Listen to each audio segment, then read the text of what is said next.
again to the Zach Carpenter Show here on the Bear Network. I'm your host, Gary Ownbey. We talk about Bradley Central boys basketball.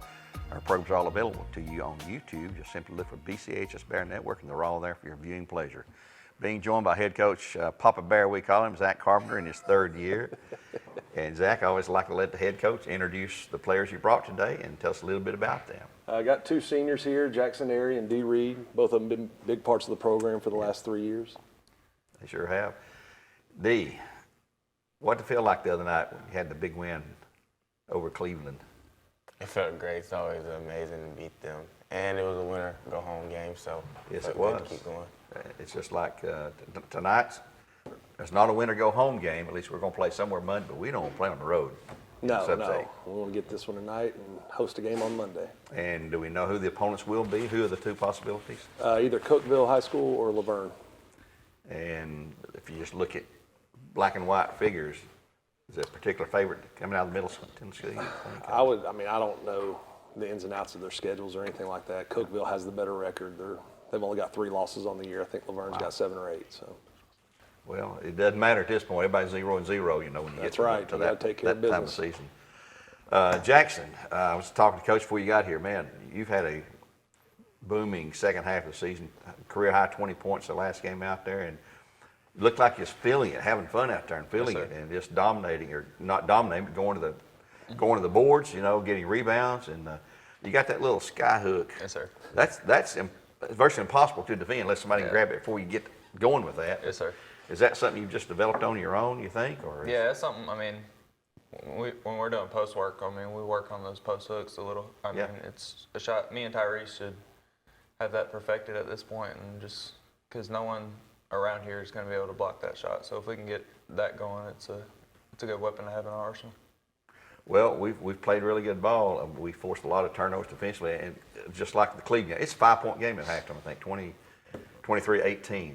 Yeah. And they scored, made 23-20, and all of a sudden we scored 10 straight points. And now they're looking up 33-20. Then they score a couple, and then we go on another run, and that just devastates you mentally and physically, because you know now you got to work really, really hard to try to get back, and then you're exhausted. You know. That's something we relied on all year is our defense, and last 2 games especially, these guys have done a great job being locked into scouting reports, knowing personnel, executing our switches the way we need to, getting our rotations down. You know, that's something that we've really taken steps in, and hope to take more steps in that direction. Well, defense, you know, that's what you win with. You know, if the other team can't score, they can't beat you. D, out there with Cleveland High School, you know, I'm sure you know all those guys on a personal basis, and I ain't going to talk about trash talking because we don't trash talk, right? Nobody trash talks out there on the court. But now you're going to play Walker Valley, a team that beat us at their place by 1 point. And come back here with 18, I believe it was. I believe so. Do you look forward more to playing somebody like a Walker Valley rather than East Hamilton or Howard or somebody like that? I mean, you like these cross-town inter-county games that are for a lot of very meaningful game, you know. But. Yeah, playing against Walker and Cleveland are probably one of my favorite games playing because the whole town comes out to support, and then most of those schools, I have friends on both of the teams, so. Yeah. Jackson, we talked about the crowds at Bradley. We hope to have a big one tonight, and they've got to get your adrenaline flowing, get you guys pumped up, especially when things are going our way and the other team can't seem to get down the floor, you know, without making a mistake, and it just feeds itself sort of like that. Is that noticeable for you guys when you're out there on the floor or on the bench? Yes, sir. I'd say it definitely pumps us up. Like the other night against Cleveland, when we were going on that second half run, it just kept fueling us and having that momentum going into the later part of the game, and just it helped us down the stretch. Well, we went, I think it's 44-16 second half, outscored them, and had very close to having a mercy rule running there, but which is crazy, unusual. But Coach, you got Walker Valley for the 3rd time this year. They're not in our district anymore, but they're in our region. Do you prepare differently, knowing what you saw the game we lost up there and the game that we won here? The good thing, I guess, in our comfort zone is we're on our floor, in our dressing room, you always with want our to play, fans. Always want to play at home. You get the home court advantage. Yeah. Our student section's great. They've been great. You know, they really get into it. I know the guys feed off of it. But, you know, we try to prepare one game at a time. Mm-hmm. So whether we're going back watching film, seeing if they're doing anything new. If not, we're going to go back to how do we guard this, and were we successful guarding it? Do we need to tweak anything? Mm-hmm. And that's what we've been doing the last couple of days, you know, trying to figure out if we need to make any tweaks or stick to our core principles. Same thing they're doing against us. Yeah. Because up the other end of the county, that's exactly what they're doing there. And here's an incentive for you guys. We've not won a region title. You know how long it's been since you won a region title? I think 11 years. Since what? 2012 was the last time we won that under Coach Kent Smith. And then we lost here at home in the sub-state, so we can't have that repeat happen right there. We just need to win the region, stay home, and play one of those two teams there. You're playing at the time of year, and you're seniors. I mean, now for you, it's not elimination tonight, but it will be starting Monday night. So is there more intensity, I'm not sure what I'm asking you here, but do you realize, hey, this could be my very last game to wear black and gold and play here at Bradley? Is that meaningful to you rather than just a regular season game we've had, maybe? Yeah, it's definitely more meaningful. I mean, I've played with D since I've started playing basketball, so obviously we don't want that connection or run to end, but we know that eventually it's going to end, but we want to have it end with us coming out on top and just ending it out the right way, I would say. That's the right answer. Yes, That's the right a answer. great That's what I answer. want to hear there. Coach, you're looking back at our last two games against Cleveland and Ray County. We had big leads, 25, 30-point leads both games. Ray and Cleveland, Ray had 22 turnovers. I'm looking at my stats here now. Cleveland had 21 turnovers, and we scored 52 points off turnovers. And you got to be pleased, head coach, with those numbers. Defense, turnovers gives you an opportunity for the offense to score, and that we took advantage of that in a big, big way. Well, no matter what's happening throughout the game offensively, you can always rely on your defense. Yeah. And if you're locked in, ready to go, and that can lead to easy buckets on the offensive end. And I think we've done a nice job of that the last two games. And we haven't been pressing as much, but we've been getting stops in the half court. When we got it, we really pushed the ball up, and we're able to get some easy scores. And that's a credit to these guys. Being locked in, knowing personnel, being in the right places at the right time. Well, it's certainly been a very successful for us there.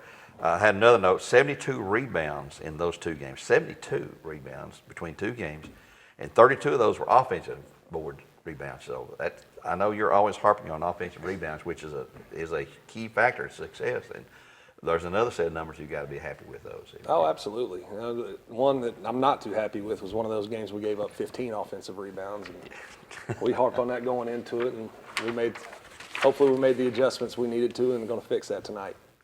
Well, the key concern right now this time of year is keeping them out of foul trouble, and we've done a pretty good job with that.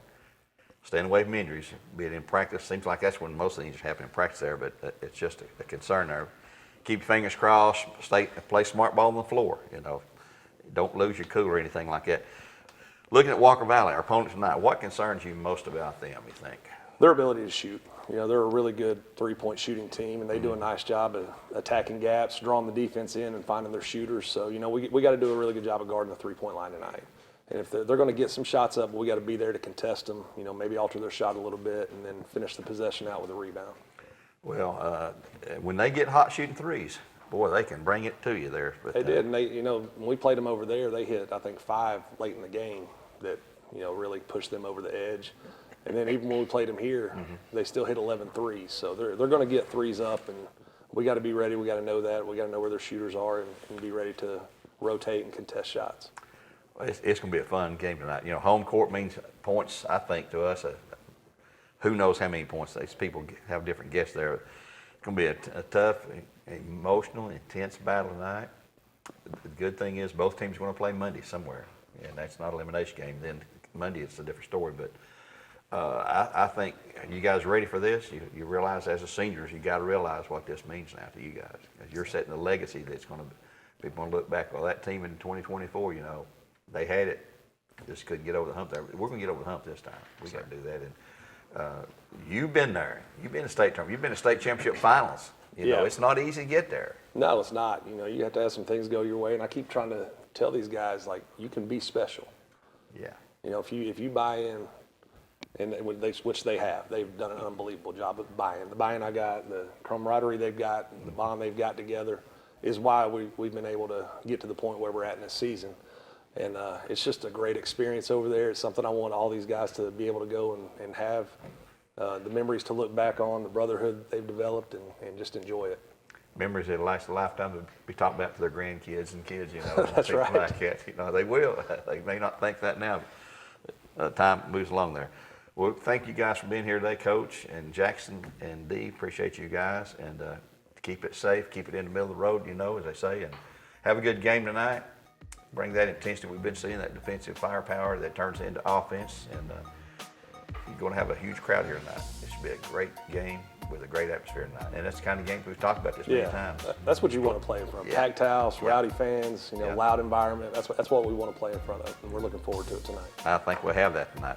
So be there, folks, tonight, 7 o'clock kickoff, tip-off here on at Brad Assembly in the Jim Media Arena over there tonight at 7 o'clock. As the Bears and the Walker Valley Mustangs will tangle for the right to host Monday's sub-state game. And if you come up a little short, you can be alive going on the road. It makes it a lot tougher there. Until then, next time, it's Gary Ownbey saying so long for now. God bless and go Bears.